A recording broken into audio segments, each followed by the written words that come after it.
In an industry stuffed with marketing bullshit, empty promises, and shiny-suited liars, one woman's had enough. She knows what it's like to have the wrong clients, no money, and no time for fun. But she also knows how to fix it. And on the Business for Superheroes show, she promises to tell the down and dirty truth about business, sales, and running away with the circus. Here's your host, Vicky Fraser. Welcome to the Business for Superheroes show. I'm Vicky Fraser, and this is my husband Joe. Hello. Hello. Today I'm drinking water. That's pretty serious. I know, and that's because I'm going trapezing later. What are you drinking? I'm drinking nothing, mostly through poor planning and the fact that I've drunk about 73 cups of tea today, and just finished one. That's bless you.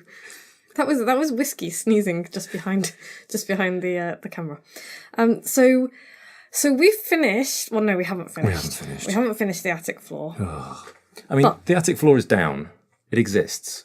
Yes, and it looks beautiful. It does. It looks beautiful, but it needs sanding and it needs oiling, and I don't know how we're going to put down skirting boards on walls that are not even close to being straight. Like, there's an 8-inch bow in one of the walls, and lumps, and old timbers, and wonky plaster, and all kinds of exciting things. If you know how to put really, really nice skirting boards against the bendiest wall in the world, do share. Yes.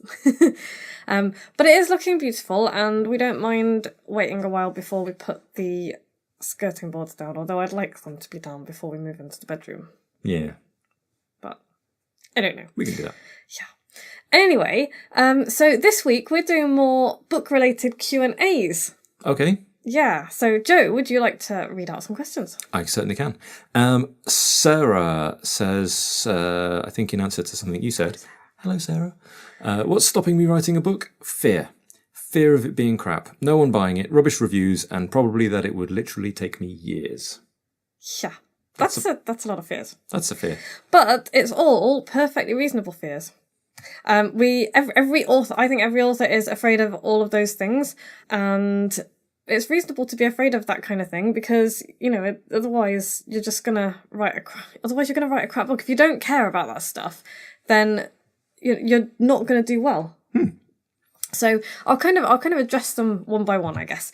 First of all, if your message is sound and you are answering questions that people want to know about and you are, you're an expert in your field and all the rest of it, your book's not going to be crap unless you just literally bang out a shitty first draft and then leave it as a shitty first draft. Mm-hmm. Your book isn't going to be crap. It isn't, I promise.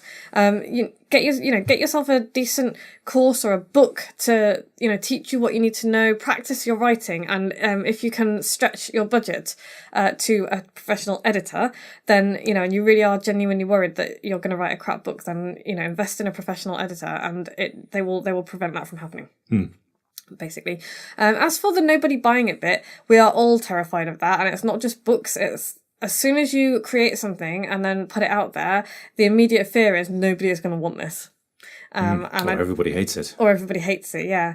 And yeah, that's a perfectly reasonable fear because you've created something, and it's something that's kind of close to you as well. You've invested your time and your effort and your heart and your soul, and this is your message, and so you are exposing yourself quite seriously. Yeah, you are, and it's a brave thing to do.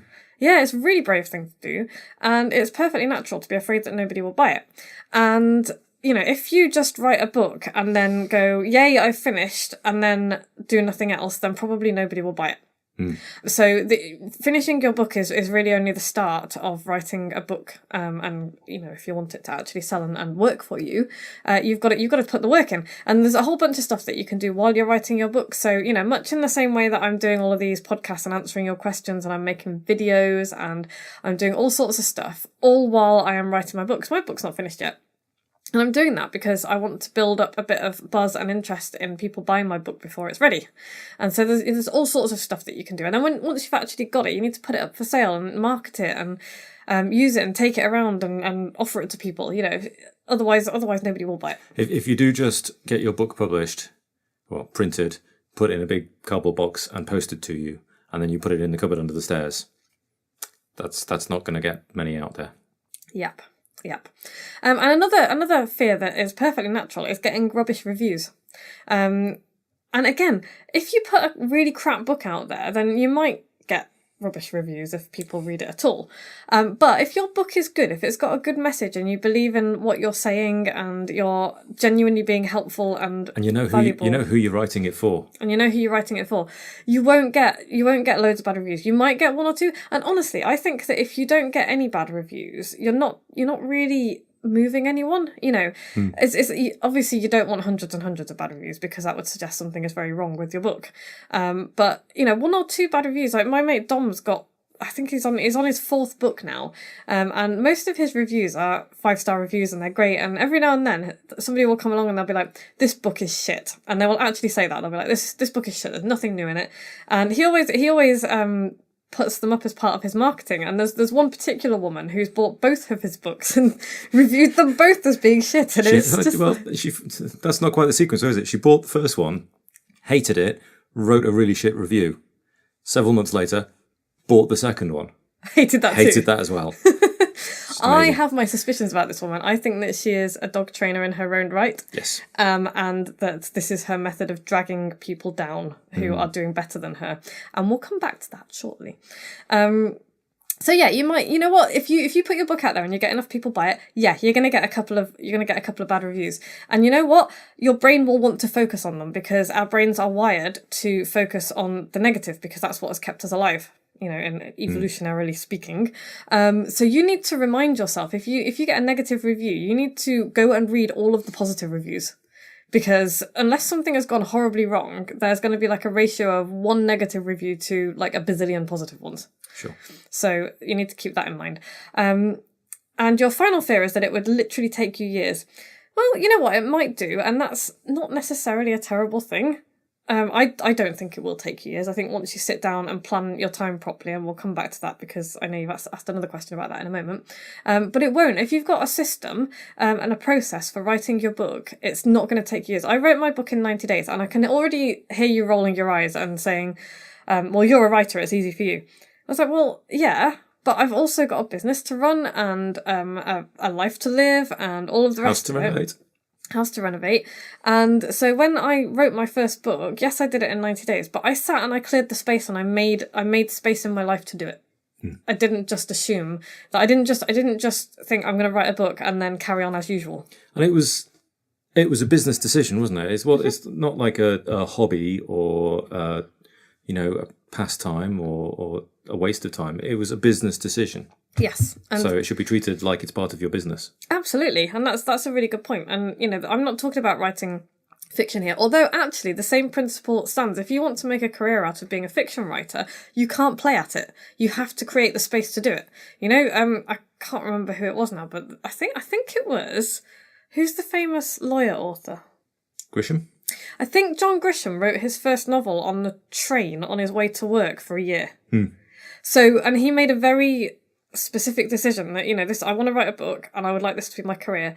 And he did the work, he turned pro and he did the work. And that's what you have to do with your book. If you make the business decision to write a book, whether it's a fiction book and you want to become a fiction author, or whether it's a business book because you want to be a published author for, whatever business reason, then you need to treat it as a business decision and make that space in your life and your work. Yeah, for sure. So. Okay, cool. Next up, Sarah asks, where do you find your inspiration? Oh God, all over the place. That's a massive question. Have we answered this question before? I must have done. Well, I'll answer it very quickly. This can be like a super short snippet when we make the video. I get my inspiration from everywhere. I am interested in everything. I am a subscriber to very many podcasts on many and diverse subjects. I listen to them all. I talk to people. I am genuinely interested in people as well. I observe people and I notice that a lot of people, when they're having conversations with each other, will just be waiting for the other person to stop talking so they can carry on. I don't do that. I listen. I don't do a lot of talking in conversations because I think that other people are far more interesting than I am most of the time. And so I listen to them, and other people's lives are other people's lives are interesting. So I'll give you an example of the podcast that I'm currently listening to. Getting Curious with Jonathan Van Ness, and he's the long-haired shrieky puppy from Queer Eye, if you're wondering. But he's just got this ace podcast where he gets experts on to tell him about things that he's curious about. And so on the way home today, I was listening to him talking to, I'm gonna get her name wrong and it's horrible. Michelle Kwan? Famous figure skater. Okay. Maybe. Anyway, he's learning to figure skate, and so he was asking about that, and I think his very first episode was, why do Sunni and Shia Muslims hate each other? And he wants to understand. He wants to understand the history behind it, and he's had relationship experts on, and so I listened to his podcast because I am curious about all of those things as well, and so I'm learning lots of new things. Freakonomics talks about everything to do with behavioral economics. Hidden Brain is all about psychology. You Are Not So Smart is all about our biases and the fact that we're all kind of dickheads, really. What else do I listen to? I listen to writing podcasts. I listen to nature podcasts and science podcasts, and I read books on every subject. I've got a book on the pile up there called The Hidden Life of Trees. I've read the autobiography of water. So if you want inspiration for anything, and it doesn't matter what your subject is, you need to read widely and listen widely and get to know people, because your inspiration for anything can come from anywhere. That's a good answer. Thanks. Good answer. Next question from Sarah. How do you keep it interesting without all the waffle? I don't. I just waffle. Just waffle. just waffle and edit it out after after somebody's read your shitty first draft. Actually, that's not a bad answer, but there are two parts to this answer. The first part is that I don't just sit down and write. That is a recipe for just a big pile of crap.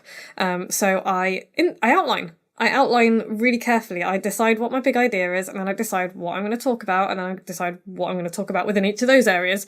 And I'm very, very clear about what I want to include in my book, in each chapter and all the rest of it. So that's the first thing. Outlining like that helps you to kill. Sean D'Souza calls it killing the bloat. I call it clearing the lint trap. Mm-hmm. It's like all the fluff that comes off your clothes. You want that fluff. You want to take that fluff and you want to put it somewhere else, maybe to use later. But you want to make sure that your outline will help you to do that, because you can look at it and think, oh, actually, that doesn't really fit there. It doesn't really fit in this book. I'm going to take that and turn it into a blog post. So you don't ever have to. It's like we talk about killing our darlings as writers. All the stuff that you love doesn't mean that you have to kill it permanently. It just means you have to knock it unconscious for a while. Yeah, just don't leave it here. Just don't write. Don't ever look at something you've written and think, that's so wonderful, I can't bear to get rid of it. It's like, you don't have to permanently get rid of it, just go in this book. And then, like Joe just said, once you've got your outline, and your next job is to write your shitty first draft. And it will be a bit waffly, because that's basically you vomiting words onto the page. In a kind of semi-structured way, because you've got your outline. But then you'll be able to take it and read it, or give somebody else to read, if you trust somebody enough to read your shitty first draft. But then you could go through it and be like, well, that's nonsense, I've said that 4 times now. And that doesn't belong here, and you can kind of go through and work it through like that. Be a bit ruthless and tighten the whole thing up. Yes. Again from Sarah, how to assert my authority if I'm new to the industry, or should I wait until I have more experience? This is a great question, and I am going to answer it actually very briefly, because I think people will expect me to go on a big, thing about words to use to assert your authority, blah, blah, blah. But I'm actually going to say simply, if you genuinely don't know anything about your industry, then you probably shouldn't be writing a book. You should be learning as much about it as you can. I don't think that's the question that you're asking, though. I think that you probably do know a lot about your industry, and you've probably got expertise that you are using. I don't know what you do, Sarah, but, if you're earning money doing it, then you obviously do know enough, to earn the money. So actually, you're not necessarily setting yourself up as the expert at the very top of your tree. What you're doing is setting yourself up as the expert for the particular clients that you want to work with, because what you need to remember is that even if you don't know nearly as much as people at the top end of your industry, you know a lot more than your clients who know practically nothing. Yeah, for sure. And that's the really important thing. As long as you don't overreach. So I would never go out there and tout myself as an expert in getting traditionally published, because I don't know that much about the traditional publishing industry. I know enough to write a bit about it in a chapter on my book, but if someone were to come to me and say, I want to be traditionally published, how do I go about getting an agent, blah, blah, blah, I could give them a little bit of basic information. Then I'd say, you need to go talk to somebody who's an expert in traditional publishing. So as long as you're not setting yourself up and overreaching and trying to claim that you're an expert in something you're not, you're fine. And don't worry, by the way. People worry really a lot about saying, I don't know. And actually, I have a lot of respect for people who say, you know what, I don't know the answer to that. I'm not the expert in that, but I can point you towards somebody who is. I think as well, there's a tendency, if you feel you don't have enough experience, in 12 months, you're probably not going to feel like you've got enough experience either. Yeah. And you could just carry on like that for probably forever, the rest of your career, feeling like you don't really have enough experience to do it. Yeah. And then it's never going to happen. Yeah. Because the only way you're going to get experience is to do it. And I don't know anybody. Like, I know quite a few people who are at the top of their industry. Like, today I was having lunch with Drayton Bird, and he is pretty much at the top of the direct marketing and copywriting industry. And Hi, he's Drayton. Hi, Drayton. And he is the most self-deprecating man I have ever met. And he doesn't feel like he knows everything. In fact, he probably, if he was here, he'd be like, God, I know nothing. And clearly that's not true. But my point is that no matter how high you get in your industry and no matter how successful you are, the best people always think there's something more to learn. Yeah, because sure. there is always something more to learn. And a really good way to learn all of that is to research and think about your book. Yeah. It's a super cool way of gaining experience is by getting in there and learning more. Yeah, because I didn't know very much at all about the traditional publishing industry, but I wanted to talk about it a little bit in my chapter on publishing. Because, so you had to go and find? So I had to go and find out, and I found out enough to talk a little bit about the pros and cons, and then say, you know what, traditional publishing, not my bag. Go find out about it somewhere else. And that's all I needed. But and I will keep finding out more about the trad publishing industry because I'm interested to see if it crashes and burns like Titanic. Because I think there's a lot of people in the trad industry rearranging deck chairs. Yeah, there's a lot going on, isn't there? It's a Big really change. fascinating time to be. There has never been a better time to write a book, I don't think, to write and publish a book, especially if you're self-publishing. And I'm really fascinated to see what happens to the traditional industry because I don't want it to die because I love books. I love traditionally published books. I want to see them change because they're going to have to do so. Yeah. So it's really, really interesting. Anyway, that was it. So, Sarah next asks, how to manage my time when juggling paid work? Good question. It's tough, but it's part of your job. It is. It's part of your job. And you know what? I suspect that the answer that I'm going to give is going to be helpful for everybody, whether they're writing a book or not, because one of the biggest head desk moments I have with everybody that I work with, and myself, by the way, because we all struggle with this, is making that time for you as your best client. Because I've had a bit of a crappy couple of weeks because it's just been super busy because I really have had too much on my plate. And that kind of goes in waves because sometimes I do really well and then I'll suddenly have too much to do and I'm like, how's this happened again? But one thing that I always do, and this week is the first time in ages that I haven't done it, is Mondays are just for my business. Mondays at the moment are dedicated to writing my book. When my book's finished, they'll be dedicated to other stuff to do with Marketing your business or generating leads or whatever it might be. Exactly. Your business. Because I used to say to people, set aside the first hour of every morning is yours. I can't work like that because that's not enough time for me to get my teeth into something. Too fine a slice. Yeah, it's too fine a slice. Might work for you. But if you really want to write a book, if you want to run a business and not just have a job that you hate, you need to make time every week, maybe every day, to not do paid work. You need to put yourself first. Treat yourself as your own best customer. I've said this so many times and I'm never going to get bored of saying it, but it's actually schedule yourself in, separate Sarah the person from Sarah the business and book Sarah the business in every day as if you were a client, because if you don't, you will end up always running to catch up with yourself.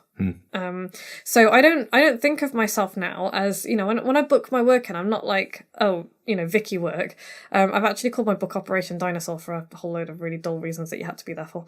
But that's what my time is scheduled as, is Operation Dinosaur. That's everything to do with my book publishing business. Right. Is Operation Dinosaur. It's not my stuff. I used to call it my stuff. That doesn't work because my stuff is not as important as everybody else's stuff. Of course it is, and it should be. When the time gets compressed and the clients get needy, it's the first thing that goes to the bottom of the pile, isn't it? Yeah, and it shouldn't be. You should be serving yourself first, because if you don't, you can't serve your customers well enough. So if you want to write a book, you need to sit down with your schedule on a piece of paper and look at how, and remember as well that it's Parkinson's law, work expands to fill the available time. Is it Parkinson's law? I think it's Parkinson's law. Work expands to fill the time available. Sounds like Boyle's law, but that's for gases. So if you're thinking that your client work is going to take you a whole day, and you put that time, it will take you a whole day. I bet if you put half a day aside, you could get the client work done in half a day. And I speak from experience, because I do a lot of faffing if I've got a lot of time. So sit down with a piece of paper and really think about how long it's going to take you to do the stuff that you need to do every day. You know, if you've got accounts to do, if you've got marketing of your own to do, if you've got client work to do, and then have a look at where the gaps are. If you need to get up an hour earlier 2 or 3 times a week and you want to write a book, then do that. Have a look at what you're doing in the evening. I'm not suggesting that you always work in the evening, but if you really want to get a book written, for 3 months, you can sacrifice a bit of TV time, you know? So my top tip is sit down with your schedule, with your calendar on a piece of paper and map out, you know, plan in on paper where you're going to fit your work in, where you're going to fit your client work in, where you're going to write your book. Because I guarantee what will happen if you don't do it on paper, you will not have the time to do it. Because if it doesn't work on paper, it's not going to work in real life. So you need to sit down and do that. And by the way, if anyone wants a hand with that, I've got a few book students, and they said that an incredibly valuable thing that we did together was a half-hour planning session where I just really went through their calendar with them and had a look at what their commitments were, what their family commitments were. And by the way, one thing that I don't do, if you're worried about this, I don't sit there and say, well, you need to get rid of all this fun stuff. I actually start with the stuff that's most important. So time with your kids, time with your hobbies, that stuff goes in first. And then we look at how we can move things around to fit writing your book in. Because what I don't do is make people miserable when they're writing their books. Yeah, don't sacrifice your life. No. If you think that might be useful for you, and you know, my book writing clients have said that was incredibly valuable and really made them feel like they could actually do this, then you can book in a planning session with me, a half-hour planning session, by borrowing my brain, and just tell me that that's what you want to use it for, and we can do that. Cool. And there is a link in the show notes. Or there will be. There will be. Katie asks, what drives you? Ooh. What? That's a good question. What drives me to do what I do? A love of books, and a real belief that books and writing and words change the world. I don't think there's anything else that does change the world. You know, because before you stand up and do something, you have to have an idea and a message and get it out there. And, you know, I'm just thinking about this. We're recording this on March the 26th. I'm just thinking about the People's March in London and how proud I was to see so many of our friends marching down there. And that's action, but that action has happened after a lot of messaging has been put out there, and a lot of people have been writing articles and doing podcasts and radio interviews and all the rest of it. That's what happened before anybody stood up and did anything.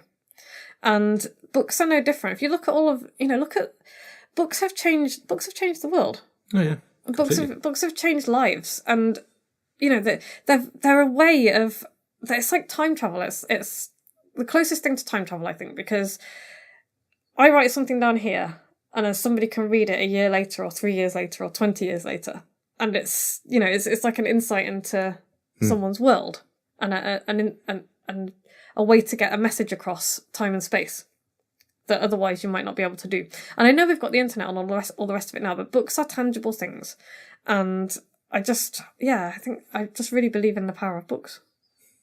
Cool. Yeah. Katie also asks, and what makes you the most happy out of your working week? The kind of happy where you lose hours working because you're enjoying it so much. So that for me is writing. Again, you know, it's not all of the writing I do. Some of it I kind of enjoy it, but it's like, I've got to do this thing, so I'm kind of doing it. But yeah, writing something that allows me to pull something out of myself that I know is going to help somebody else. And so when I'm writing something that I think, this might make a difference to somebody. And then when I put it out there and I get back a message from somebody saying, oh my God, I can't believe you just wrote this. It's like, you've just made me cry. In a good way, I hope. But that, when I am in the zone, I guess. It takes me a while to get there, but if I can get myself into the zone where I'm like, I have a story to tell and a message to get out there, and I'm doing it, it feels like it's not even me that's doing it. It feels like it's something just coming through the back of my head and out my fingertips. Ooh.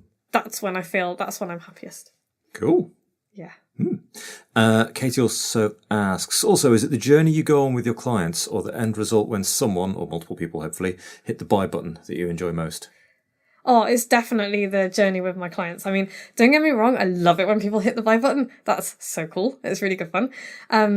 But seeing my clients post their big wins up, because we have a Slack group. My superheroes have a Slack group, and just for example, today one of my superheroes posted in the big wins that she is just getting. In fact, let me just find it because.